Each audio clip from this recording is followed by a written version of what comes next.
உன் நினைப்பெல்லாம் அதுலயே இருக்கு. Keep it up guys. எதுவும் கிழியாம இருந்தா மறுபடியும் சந்திப்போம். Don't call it a comeback. I've been here for years. I'm rocking my pants. Welcome back to another video guys. இன்றைக்கி வழக்கம் போல் நம்ம வீடியோவில் வந்து தரமான ஸ்டோரி உள்ள ஒரு சில படங்கள் தான் பார்க்க போகிறோம். ரொம்ப ஸ்டோரியை வந்து ரிவீல் பண்ணாமல் நார்மலாக ஆன்லைன் மாதிரி சொல்லலான்னு இருக்கேன். ஃபஸ்ட்டு நம்ம பார்க்கக்கூடிய படம் இன்சைட் மேன் அப்படிங்கிற நியூயார்க்கில் இருக்கக்கூடிய மிகப்பெரிய ஒரு பேங்க்கை வந்து கொள்ளையடிக்கிறதுக்கு நம்ம ஹீரோ டீம் எல்லாம் பிளான் போட்டு பேங்க்குள்ளே போய் கொள்ளையடிக்க போகிறாங்க. வெளியில் வந்து டென்சல் வாஷிங்டன் தான் நெகோஷியேட் பண்ணுறதுக்கு இந்த விசாரிக்கிறதுக்கு வந்து போலீஸ்காரராக இருப்பார். வெளியே பேங்க்குள்ளே போனதுக்கப்புறம் தான் தெரிய வருது அவங்க கொள்ளையடிக்க மட்டும் வரல, அதை தாண்டி நிறைய விஷயங்கள் பண்ண வந்திருக்காங்க அப்படின்னு. அது என்ன மேட், கடைசியில் இவங்க உயிரோட பேங்க்லேருந்து வெளியே வந்தாங்களா இல்லையா, உள்ளே போனதுக்கப்புறம் என்னாச்சு அப்படிங்கிறதா இந்த படத்தோட ஸ்டோரி. இந்த படத்தோட டைட்டிலே பார்த்தீங்கன்னா பயங்கரமான ஒரு ட்விஸ்ட் ஒன்று வச்சிருப்பாங்க. அந்த ட்விஸ்ட்டுக்காகவே நீங்கள் வந்து இந்த படத்தை பார்க்கலாம். முழுக்க இந்த படம் வந்து பேங்க்குள்ளே தான் நடக்கும். அப்போ வந்து ஒரு மணி ஹிஸ்ட் அப்படிங்கலாம் அந்த படத்தை. இந்த படம் வந்து நெட்ஃப்ளிக்ஸ், ஜி5 அப்புறம் அமேசான் பிரைமில் வந்து அவைலபிளாக இருக்குது. 7.6 கொடுத்துருக்காங்க IMDb ரேட்டிங்கில். கண்டிப்பாக வந்து செம்மையான ஒரு பேங்க் ஹைஸ்ட் படம், மிஸ் பண்ணாமல் பாருங்கள். அடுத்து நம்ம பார்க்கக்கூடிய படம் RIPD அப்படிங்கிற படம் தான். ரியான் ரெனால்ட்ஸ் காலில் டெட்பூலில் நடிச்சிருப்பார்ல, அவர் தான் அந்த படத்தில் ஹீரோவாக இருப்பார். ஸ்டோரி ஏன்னா அவரும் அவரோட பார்ட்னர் இந்த படத்தில் வந்து போலீஸாக இருப்பாங்க. இவங்க வந்து ஒரு மிஷன் இன்வெஸ்டிகேஷனுக்காக போகும்போது வந்து அவர் பார்ட்னர் வந்து இவரை சுற்றுவார். இதில் வந்து நம்ம ஹீரோ ரியான் ரெனால்ட்ஸ் வந்து செத்து போயிடுவார் படத்தில். என்னடா படம் ஆரம்பிச்சு 10 நிமிஷத்துல செத்துட்டாரு அப்படின்னு கேட்டிங்கன்னா, செத்ததுக்கப்புறம் பார்த்தீங்கன்னா கண்ணை முழிச்சு பார்ப்பாரு. அந்த உலகம் பூமியே வந்து ஃப்ரீஸ் ஆகிருக்கும். மேலே வானத்துலேருந்து ஒரு டன்னல் வந்து இங்கேருந்து ஒரு ஸ்டாப் விட்டு உறிஞ்ச மாதிரி மேலே போயிடுவார். அங்கே போனதுக்கப்புறம் ஒரு லேடி இருந்துக்கிட்டு வெல்கம் டு RIPD, அதாவது ரெஸ்ட் இன் பீஸ் டிபார்ட்மெண்ட்டுக்கு உங்களை வரவேற்கிறோம், உங்களுக்கு ஒரு வேலை இருக்குது அப்படின்னு சொல்லிட்டு அவருக்கு ஒரு வேலை கொடுக்குறாங்க. அது என்ன வேலைனா, இறந்து போன கெட்ட ஆன்மா எல்லாமே நரகத்திலேருந்து தப்பிச்சு மனித உருவத்தில் வந்து பூமியில் அலையுது, அதை வந்து நீங்கள் பிடிச்சி கொண்டு வந்து திருப்பி இங்கே கொடுக்கணும் அப்படிங்கிறதா உங்களுடைய வேலை அப்படின்னு சொல்லிட்டு நம்ம ஹீரோ கிட்ட சொல்கிறாங்க. அவருக்கு ஒரு பார்ட்னரும் கொடுக்குறாங்க. இவங்க 2 பேரும் இந்த வேலையை செய்யும் போது இந்த நரகத்திலேருந்து தப்பிச்ச ஆன்மா எல்லாமே நிறைய ஆன்மாக்களை வந்து நரகத்திலேருந்து வெளியே கொண்டு வந்து பூமியை வந்து கட்டுப்படுத்தணும்னு நினைக்கிது. பூமியை காப்பாற்றினாங்களா இல்லையா, கடைசியில் என்னாச்சு அப்படிங்கிறதா இந்த படத்தோட ஸ்டோரி. செம்மையான ஒரு ஃபேண்டசி திரைப்படம் அந்த படம். இந்த படம் பார்க்கும்போது ஃபஸ்ட்டு பார்க்கும்போது வந்து மென் இன் பிளாக் பார்த்த மாதிரி இருந்துச்சு. எனக்கு அந்த மாதிரி ஒரு ஃபீல் தான் கொடுத்துச்சு. மென் இன் பிளாக் ஃபேன்ஸ் இருந்தீங்கன்னா இந்த படம் கண்டிப்பாக உங்களுக்கு பிடிக்கும். இந்த படம் ஜியோ ஹாட்ஸ்டார் அப்புறம் அமேசான் பிரைமில் வந்து அவைலபிளாக இருக்குது. 5.6 கொடுத்துருக்காங்க IMDb ரேட்டிங்கில். நல்ல காமெடியான ஒரு ஃபிலிம் அப்படின்னு சொல்லணும், மிஸ் பண்ணாமல் பாருங்கள்.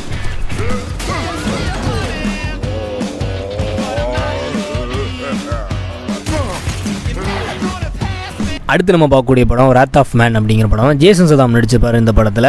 ஸோ இவர் வந்து ஒரு கேஷ் ட்ரக், இந்த பணம் கொண்டு போவாங்கல்ல பேங்க் ATMல பணம் கொண்டு போய் வைக்கிற ட்ரக்கில் வந்து செக்யூரிட்டி கார்டாக புதுசாக வந்து வேலைக்கு சேர்றாங்க. அங்கே இருக்கக்கூடிய செக்யூரிட்டி கார்டெலாம் இன்ட்ரோடக்ஷன் பண்ணுறாங்க. இவர் தான் வந்து புதுசாக வந்திருக்கவன், ரொம்ப அமைதியாக இருக்கான் ஆளு அப்படின்னு. ஒரு படத்துலேயும் வந்து ரொம்ப அமைதியாக இருப்பார், யார்ட்டையும் அதிகமாக பேச மாட்டார். இப்போ ட்ரக்கில் வந்து பணம் வச்சு கொண்டு போகும்போது திடீர்னு வந்து ஒரு 4-5 பேர் வந்து அந்த ட்ரக்கை கொள்ளையடிக்க வராங்க. அதில் ஒரு சிலர் சுட்டுறாங்க. ஜேசன் சதாம் மூஞ்சியை பார்த்தோன்னா வந்து மிச்சம் இருக்கிறவங்க வந்து மிரண்டு ஓடிடுறாங்க, அச்சச்சோ இவனா அப்படின்ட்டு.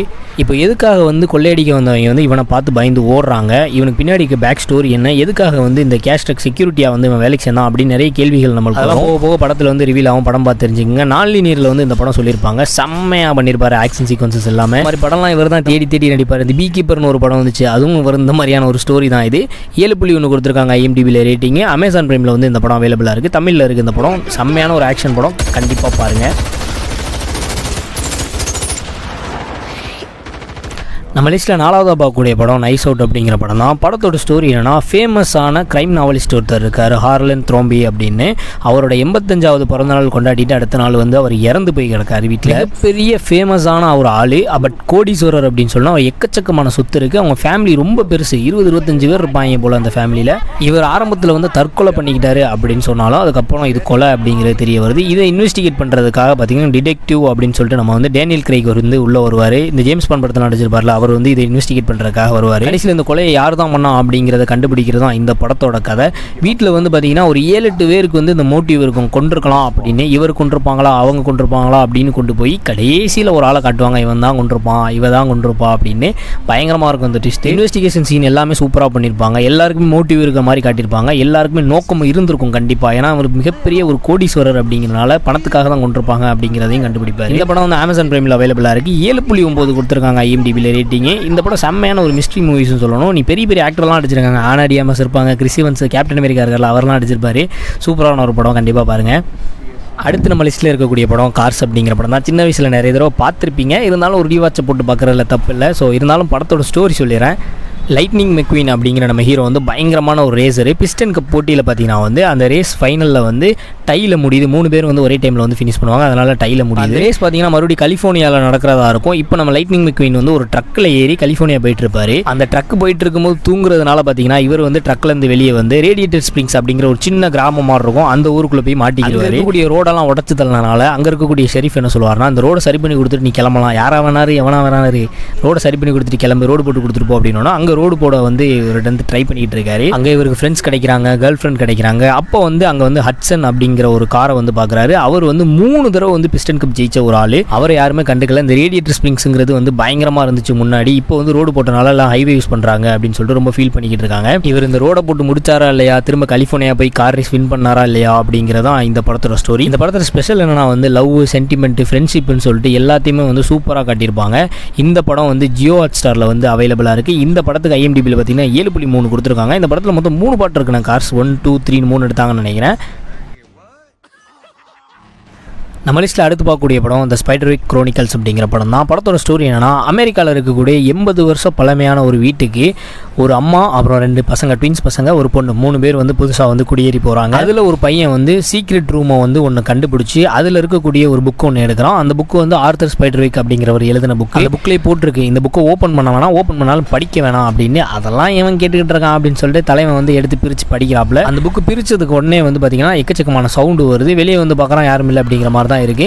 பட் அந்த புக்கில் பார்த்தீங்கன்னா வந்து நிறைய காப்ளின் அப்புறம் மான்ஸ்டர் இதெல்லாம் பற்றி போட்டிருக்கு. இந்த புக்கை ஓப்பன் பண்ணான்ல, அதனால பார்த்தீங்கன்னா வந்து நிறைய காப்ளின் எல்லாமே வந்து வீட்டை சுற்றி வந்துடும். ஆனால் வீட்டுக்குள்ளே எதுவும் வர முடியாது, ஏன்னா வந்து வீட்டை சுற்றி ஒரு மந்திரப்படி ஒன்று போட்டிருப்பாங்க ரவுண்டா. வீட்டுக்குள்ளே பார்த்தீங்கன்னா வந்து திம்பிள் டேக் அப்படின்னு சொல்லிட்டு ஒரு எலி ஒன்று இருக்கும், அதுக்கு வந்து தேன்னா ரொம்ப பிடிக்கும். அதை வச்சு இவன் வந்து அந்த எலியை பிடிச்சி இது எதுக்குள்ளது அப்படிங்கிற ஸ்டோரி எல்லாம் தெரிஞ்சுக்கிறான். கடைசியில் வந்து இந்த புக்கை தேடி வந்து ஒரு வில்லன் குரூப் வராங்க. எதுக்காக வந்து அவங்களுக்கு புக்கு தேவைப்படுது, அப்புறம் இந்த ஆர்தர் ஸ்பைடர்விக் அப்படிங்கிறவர் வந்து யார், எதுக்காக இந்த புக்கை எழுதி வச்சாரு, இந்த காப்ளின்ஸ்க்கு என்ன வேணும் அப்படின்னு நிறைய ஸ்டோரி வந்து படத்தில் போக வந்து ரிவீல் பண்ணிக்கிட்டே போவாங்க. இந்த படம் வந்து அமேசான் பிரைமில் அவைலபிளாக இருக்குது, தமிழ் டப்லே இருக்குது. அண்ட் IMDbல பார்த்தீங்கன்னா வந்து 6.5 கொடுத்துருக்காங்க ரேட்டிங். நல்ல ஒரு ஃபேண்டசி மூவி அப்படின்னு சொல்லணும், ஃபேமிலியோட நீங்கள் உட்காந்து பார்க்கலாம். அடுத்து நம்ம பார்க்கக்கூடிய படம் நெட்ஃப்ளிக்ஸில் ரிலீஸ் ஆன டேம்செல் அப்படிங்கிற படம். ஒரு டிராகன் ஸ்டோரி. இந்த படம் மில்லி பாபி பிரவுன் தான் வந்து ஹீரோயின் ரோல் பண்ணியிருப்பாங்க, எலோடி அப்படிங்கிற கேரக்டர் பண்ணியிருப்பாங்க. படத்தோட ஸ்டோரி என்னன்னா, எலோடி அப்படிங்கிற ஒரு சாதாரண ராஜ்யத்தை சேர்ந்த ஒரு இளவரசி இருக்காங்க. இவங்களை வந்து வேறு ஒரு ராஜ்யத்தில் இருக்கக்கூடிய ஒரு இளவரசருக்கு வந்து பயங்கரமாக இருக்கக்கூடிய ராஜ்யத்தில் இருக்கக்கூடிய இளவரசருக்கு வந்து கல்யாணம் பண்ணி வைக்கிறதா வந்து முடிவு பண்ணுறாங்க. வீட்டோட சிச்சுவேஷனால ஒத்துக்கிறாங்க. இந்த கல்யாணத்துக்கு அப்புறம் தான் பயங்கரமான படமே ஆரம்பிக்குது. இவங்களை தூக்கி என்ன பண்ணுவாங்கன்னா வந்து ஒரு டிராகன் பிட்டு மாதிரி இருக்கும், டிராகன் குகை மாதிரி இருக்கும், அதுக்குள்ளே தூக்கி உள்ளே போட்டுருவாங்க. நீ வந்து முடிஞ்சால் சர்வை பண்ணிக்க அப்படின்னு. இவங்க வந்து அதுக்குள்ளே சர்வை பண்ணி வெளியே வந்தாங்களா இல்லையா அப்படிங்கிறத இந்த படத்தோட ஸ்டோரி. ஆனால் அந்த பிட்டுக்குள்ளே பார்த்தீங்கன்னா பயங்கரமான ஒரு டிராகன் ஒன்று இருக்கும், அதுலேருந்து யாருமே உயிரோட தப்பிச்சு வந்ததில்லை அப்படிங்கிற மாதிரி இந்த ஸ்டோரி போகும். இப்போ எல்லா படத்துலையும் எப்படி காட்டுவாங்க, ஒரு இளவரசி வந்து ஒரு பிரச்சனையில் மாட்டிக்கிட்டாங்கன்னா ஒரு இளவரசர் போய் காப்பாற்றுவார் அப்படின்னு. அதை வந்து பிரேக் பண்ணி இவங்க என்ன பண்ணியிருக்காங்க, அவளே காப்பாற்றிக்கிறட்டும், முடிஞ்சால் அவளே வெளியே வரட்டும் அப்படிங்கிற மாதிரி இந்த ஸ்டோரி எடுத்திருப்பாங்க.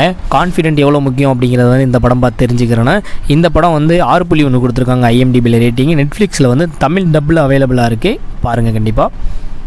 நம்ம லிஸ்ட்டில் கடைசியாக பார்க்கக்கூடிய படம் தி வாட்சர்ஸ் அப்படிங்கிற படம் தான். இந்த படத்தோட ஸ்டோரி என்னன்னா, மினா அப்படிங்கிற ஒரு பொண்ணு வந்து காட்டுக்குள்ளே வந்து தனியாக டிரைவ் பண்ணி போய்கிட்டு இருக்கா. கார் வந்து பார்த்திங்கன்னா திடீர்னு டேமேஜ் ஆகி நின்றது. இறங்கி ஹெல்ப்புக்கு யாரை கூப்பிடுவோம் அப்படின்னு சொல்லிட்டு காட்டுக்குள்ளே வந்து ஹெல்ப்னு கத்திக்கிட்டு இருக்கும்போது பின்னாடி திரும்பி பார்த்தா காரை காணாமல் போயிடுது. இப்போ என்ன பண்ணுறதுன்னு தெரியலையே அப்படின்னு சொல்லிட்டு காட்டுக்குள்ளே கொஞ்சம் தூரம் ட்ராவல் பண்ணி போனோன்னே வித்தியாசமான சவுண்டு அவளுக்கு கேட்குது. இதை பார்த்து பயந்து ஒரு ஷெல்ட்ரு ஒன்று இருக்குது, அதுக்குள்ளே பார்த்தீங்கன்னா ஒரு கிளாஸ் இருக்குது, அதுக்குள்ளே போய் நின்றுக்கிறா. அங்கே பார்த்தீங்கன்னா வந்து 3 பேர் இருக்காங்க இவ்வளோ மாதிரியே. இப்போ அங்கே உள்ளே இருக்கவங்க சொல்கிறாங்க, அசையாமல் நில்லு, பார்வையாளர்கள் வந்து வந்துக்கிட்டு இருக்காங்க, வாட்சர்ஸ் வந்து வந்துக்கிட்டு இருக்காங்க, அதனால் அசையாமல் நில்லு அப்படின்னு. நைட் ஆனால் அவங்க வருவாங்க, காலையில் அவங்க வரமாட்டாங்க அப்படிங்கிறாங்க. காலையில் எந்திரிச்ச உடனே விடிஞ்சதும் தப்பிச்சு போகலான்னு பார்க்குறா. திருப்பி அதுக்குள்ளே தான் ரவுண்டிங்கில் சுற்றிக்கிட்டே இருக்கா, வெளியே போக முடியல. இப்போ இந்த பார்வையாளர்கள்னு சொல்கிறவங்க வந்து யார், எதுக்காக வந்து இவங்களை வந்து கண்காணிக்கிறாங்க, இவங்க வந்து எதுக்காக இதுக்குள்ளே மாட்டிக்கிட்டு இருக்காங்க அப்படிங்கிறத வந்து போக போக ரிவீல் பண்ணுவாங்க. அதுதான் பேலன்ஸ் ஸ்டோரி. அண்ட் இந்த படம் IMDbல பார்த்தீங்கன்னா வந்து 5.7 கொடுத்துருக்காங்க ரேட்டிங். இந்த படம் ஜியோ ஹாட்ஸ்டார் அப்புறம் அமேசான் பிரைமில் வந்து அவைலபிளாக இருக்குது. நல்லாயிருக்கும் படம், புதுசான ஒரு ஸ்டோரி அப்படி எடுத்திருப்பாங்க. ஹாரர் படம் தான் அந்த படம், கண்டிப்பாக பாருங்கள். ஸோ அவ்வளோதான் guys, இந்த வீடியோ பிடிச்சிருந்துச்சுன்னா ஒரு லைக் பண்ணுங்கள். இந்த மூவிஸ் லிஸ்ட்டில் வந்து எந்த படம் உங்களுக்கு பிடிச்சது அப்படிங்கிறத வந்து மறக்காமல் கமெண்ட்டில் சொல்லிட்டு போங்க. மறுபடியும் இந்த மாதிரி வீடியோ பார்க்கணும்னா வந்து சேனலை சப்ஸ்கிரைப் பண்ணிட்டு பெல் ஐக்கான் கிளிக் பண்ணிக்கங்க. See you guys, நெக்ஸ்ட் வீடியோவில் பார்ப்போம். Tata, bye bye.